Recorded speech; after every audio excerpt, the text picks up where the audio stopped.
देशवासियों को नमो बुद्धाय, जय भीम, जय संविधान। साथियों, आज के इस वीडियो में हम जानेंगे होलिका दहन क्यों किया जाता है, होली का त्यौहार क्यों मनाया जाता है। इस त्यौहार को सबसे ज्यादा यदि धूमधाम से मौज मस्ती से यदि कोई मनाता है तो हमारे ही बहुजन मूल निवासी मनाता है धूमधाम से, खूब आनंद के साथ। लेकिन हमारे बहुजनों को अगर सही इतिहास पता चल जाए तो उन्हें लगेगा कि ये आपके लिए खुशी का त्यौहार नहीं बल्कि आपके लिए गम का त्यौहार है और आपके इतिहास के साथ छेड़छाड़ किया गया है, आपके इतिहास के साथ मजाक किया गया है, आपकी माता बहन के मान सम्मान में ठेस पहुंचाया गया है, आपकी बहनों को जलाया गया है और आप इसे खुशी से मना रहे हैं, आप आनंद के साथ इस त्यौहार को मना रहे हैं। क्योंकि साथियों, हमारे लोगों को असली इतिहास पता नहीं। आज की इस वीडियो में जब हम आपको बताएंगे तो मुझे लगता है कि अगर वो इस बात को जो हम बताएंगे उसको अगर अमल करेंगे तो आज के बाद ये होली का फेस्टिवल मनाना बंद कर देंगे। और पूरा दुनिया के इतिहास में आप उठा के देख लीजिए, किसी भी धर्म में इतना अश्लीलता भरा, इतना अपराध भरा कोई फेस्टिवल नहीं मनाया जाता है जितना होली है। और ये हमारे बहुजनों का इतिहास के साथ जब खिलवाड़ किए गए, हमारे मान सम्मान के साथ ठेस पहुंचाए गए और इसे खुशी के तौर पर अश्लीलता भरा इसे बना दिया गया, अपराध भरा बना दिया गया और हम लोग इसे आनंद में लेते हैं। खैर साथियों, पूरा डिटेल से आज के इस वीडियो में बताऊंगा कि ये होली का पर्व क्यों मनाया जाता है, होलिका दहन क्यों किया जाता है, सब कुछ ए टू जेड। बस मेरा छोटा सा अपील, इस वीडियो को शुरू से अंत जरूर देखिए। वीडियो अच्छा लगे तो लाइक करें, चैनल में पहली बार चैनल को सब्सक्राइब कर लीजिएगा, बेल आइकन प्रेस करिएगा ताकि जब भी वीडियो अपलोड करूं आपके पास नोटिफिकेशन पहुंचता रहे। साथियों, आप लोगों को पता होगा कि हमारे बहुजनों को जब जब हराया गया, जब जब इस देश के मूल निवासी राजाओं को पराजित किया गया, छल कपट से मारा गया है, तब तब हमारे ऊपर एक त्यौहार के तौर पर थोपा गया है और हम लोग पूरा मजे से मनाते हैं। इसी प्रकार से साथियों, होली को भी जो है हमारे बहुजनों को हराकर बनाया गया। कैसे, समझिए। एक साथियों, हमारे बहुजन समाज का बहुत बड़ा राजा हुआ करते थे। उस राजा का नाम था हिरण्यकश्यप। हिरण्यकश्यप ये साथियों बहुजन समाज का बहुत बड़ा राजा हुआ करते थे। ये अनुसूचित जाति से थे, अनुसूचित जाति से थे, जिसको हम शेड्यूल कास्ट कहते हैं, है ना। और इतना बड़ा ये राजा होते हुए भी जो है वो अपने साम्राज्य में, जहां तक इसका वर्चस्व था, जहां तक इसका शासन चलता था, कोई भेदभाव नहीं रखा था। कोई अमीर गरीब में कोई भेदभाव नहीं, सब एक समान था, एक जैसा था।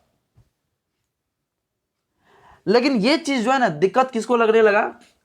ब्राह्मणों को लगने लगा, बड़ा प्रॉब्लम होने लगा। आप लोगों को पता है साथियों, जब आर्यों का आगमन हुआ ना तो हर जगह पर जो है कब्जा ये लोग नहीं कर पाए, क्योंकि हमारे जो मूल निवासी थे, जो बहुजन थे, वो बहुत जगह पर जो है उसका शासन चलता था। बहुत जगह पर वो बहुत ताकतवर थे हमारे समाज के बहुजन राजा, उनको हराना इतना आसान नहीं था। तो ब्राह्मण लोग जो है सब जगह पर अपना पावर नहीं दिखा पाते थे। लेकिन हिरण्यकश्यप को षड्यंत्र के तहत हराने का ये लोग साजिश करते। और ब्राह्मणों को बुखलाहट होने लगा कि भैया मेरे अलावा राजा कौन हो सकता है, मेरे अलावा शासन कौन चला सकता है, ये शूद्र हिरण्यकश्यप राजा रहेगा, इनको हम षड्यंत्र से हराना पड़ेगा। चूंकि इसको ताकत से हराना संभव नहीं था, चूंकि हिरण्यकश्यप बहुत बड़ा राजा थे भैया, इसको ताकत से हराना संभव नहीं था। तो हिरण्यकश्यप जो था, उनका एक जो पुत्र था, उस पुत्र का नाम साथियों मैं आपको लिखना चाहता हूं, पुत्र, उस पुत्र का नाम था प्रहलाद।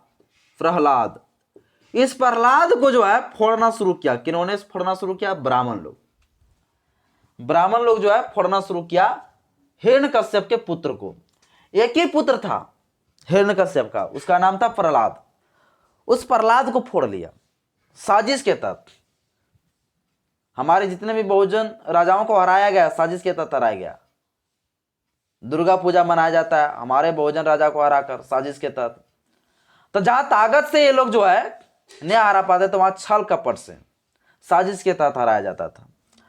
तो एक साजिश के तहत ब्राह्मणों ने क्या किया, हिरण्यकश्यप के पुत्र जो थे प्रहलाद, उनको अपने अंडर ले लिया। और जो ब्राह्मण लड़का, जो 5 लड़का थे, 5 से 7 लड़का थे, वो ब्राह्मण लड़का जो खूब एकदम दारू शराब पीते थे, जुआ खेलते थे, साथ ही साथ जो है प्रहलाद को भी जो है पिलाना खिलाना शुरू कर दिया और इसे पूरा नशेड़ी बना दिया, पूरा नशेड़ी बना दिया, इसे नशेड़ी बना दिया, जुआड़ी बना दिया, इसे पूरा नशा में पूरा मगन रहते थे। आप एक बताओ भैया, एक राजा का अगर पुत्र इस तरह से करने लगे तो कितना इज्जत के साथ खिलवाड़ हो जाएगा, कितना बेकार लगेगा।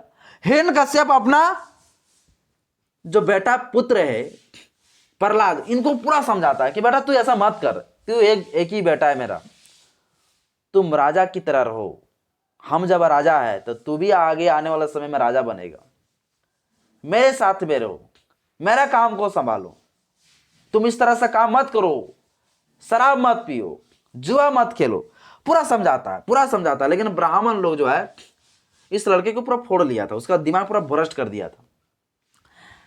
लाख समझाता है हिरण्यकश्यप अपना पुत्र को, लेकिन यह प्रहलाद नहीं समझता।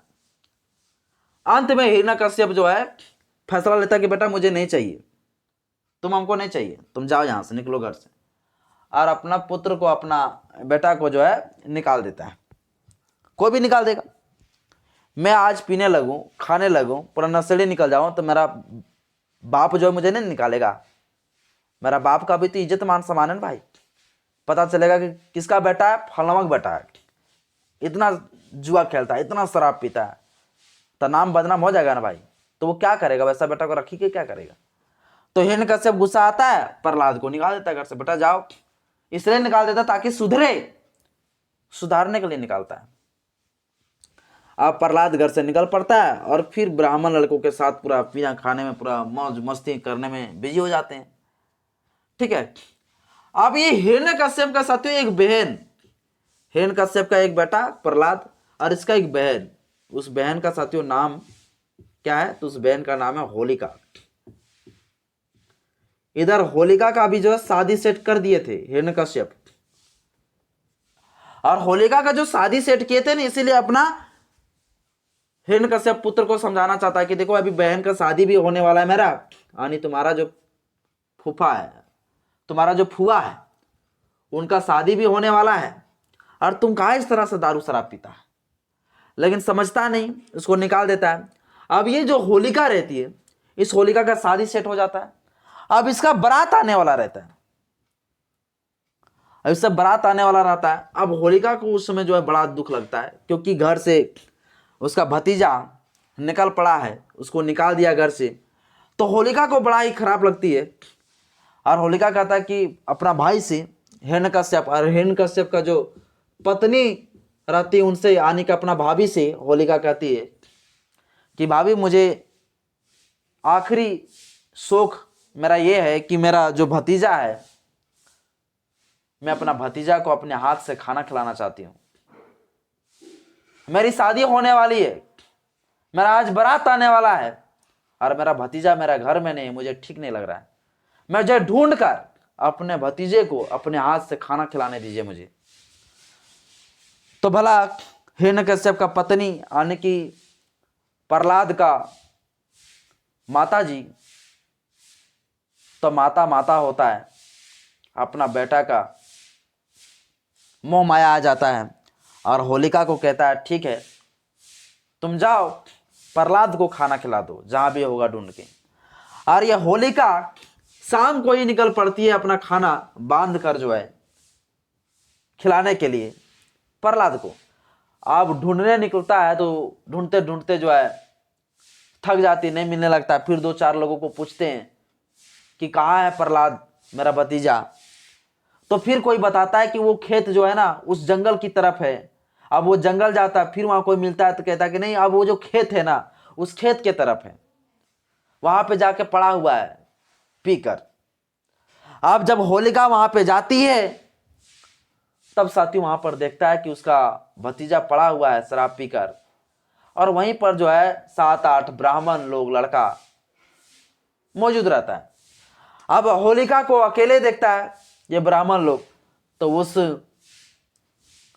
जो होलिका रहता है उस होलिका को जो है ये लोग इज्जत लूट लेते हैं, इनके साथ शोषण करता है, बलात्कार कर देते हैं होलिका को।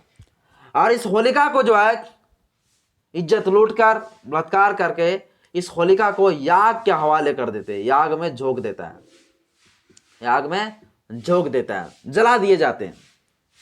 जो ये किसको प्रतीत करता है? सती प्रथा को दिखाता है। होलिका को जला दिया जाता है, जिंदा जला दिए जाते हैं। इसके बाद गांव में पूरा आफत हो जाता है।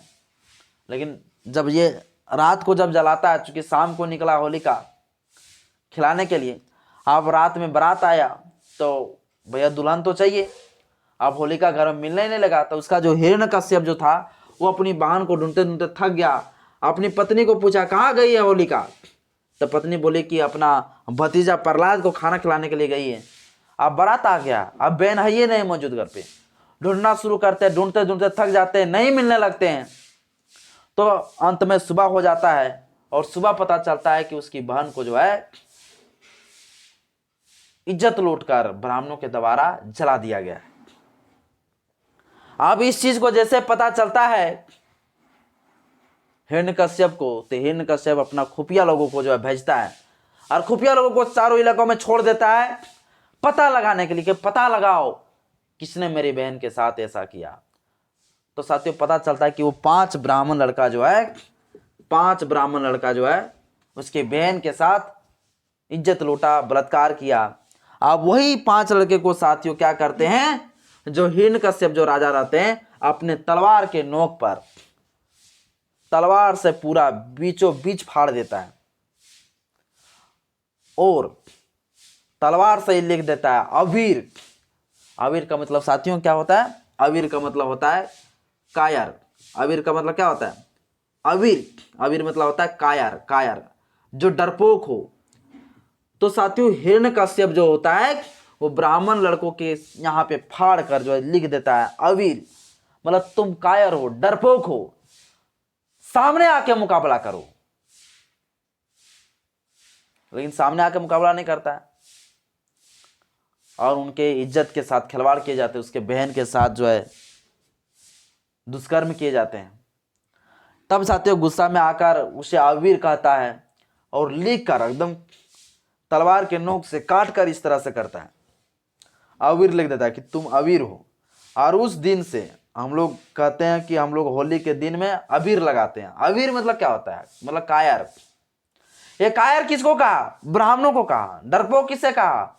ब्राह्मणों को कहा। लेकिन आज हम लोग इस चीज को मनाते हैं, अबीर लगाते हैं, मतलब हम लोग आज कायर बन गए, उल्टा हम ही लोग के ऊपर थोप दिया गया। जो कि अबीर कौन है? ब्राह्मण लोग। थोपा गया किसके ऊपर? हम लोग के ऊपर। हम लोग लगाते हैं अबीर, हम लोग अबीर लगाते हैं। क्या हम लोग कायर हैं? हम लोग डरपोक हैं? डरपोक तो वो था जो साजिश के तहत इस प्रकार से कृत्य किया। इसीलिए जो है हिरण्यकश्यप राजा जो हमारे समाज के थे उन्होंने डरपोक कहा, कायर कहा, उन्हें अबीर कहा। और हमारे लोग साथी पूरा मौज मस्ती करते हैं। और ये 5 लोगों को जो है पूरा गधे में बैठाकर बाल को छीलकर घुमाया गया और सब लोग इस पर जो है 5 ब्राह्मण लड़कों के ऊपर गोबर कीचड़ फेंक रहे थे। और वही गोबर कीचड़ आज हम लोगों के ऊपर थोप दिया गया उल्टा। और हम लोग पूरा फूज मौज मस्ती मनाते हैं। जो कि गोबर कीचड़ किस पर फेंका गया? ब्राह्मणों के ऊपर। लेकिन ब्राह्मणों ने कितना साजिश के तहत फिर से इसको ऐसा पलट डाला कि अब जो है उन लोगों को जो हम लोग अबीर कहते थे, उन लोगों को जो हम लोग अपराध घोषित किए थे, वो अब खुद पे हम लोग लेकर जो है इसे खुशी के तौर पर हम लोग त्योहार बना रहे हैं। तो होली का त्योहार साथियों इस प्रकार से मनाना उस दिन से शुरू हुआ। और बाकी बात जितना कहा जाता है कि होली के त्योहार में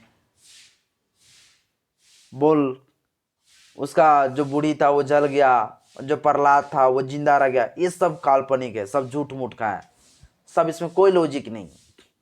ये सब चीजों पे ध्यान न दे। और अगर कोई फेस्टिवल, कोई पर्व, अगर कोई त्योहार अगर महिलाओं को जलाकर मनाया जाता है तो वो कोई पर्व नहीं हो सकता है। कौन सा पर्व है जो महिला को दफनाया जाएगा, उसे जिंदा जलाया जाएगा, वैसा कोई त्यौहार ही नहीं हो सकता है। जिस त्यौहार जिस पर्व में जो है महिलाओं के साथ मान सम्मान के साथ खिलवाड़ किया जाएगा, अश्लीलता भरा हो, अपराध भरा हो, कितना अश्लीलता है साथियों होली में, आप लोग को पता होगा। होली के नाम पर आपके बहन, आपके बीवी, आपके परिवार, आपके माता, आपके चाची के साथ जो है इज्जत लूट लिया जाता है होली के बहाने, और कहता है कुछ नहीं, होली है, होली है, होली में सब चलता है, और ये होली के बहाने आपके इज्जत के साथ खिलवाड़ किया जाता है। इसलिए आज से होली बनाना बंद करो, भोजना अपना इतिहास जानो। बस आज के इस वीडियो में साथ इतना ही। वीडियो अच्छा लगे तो लाइक करें, चैनल पहली बार चैनल को सब्सक्राइब कर लीजिएगा, बेल आइकन प्रेस करिएगा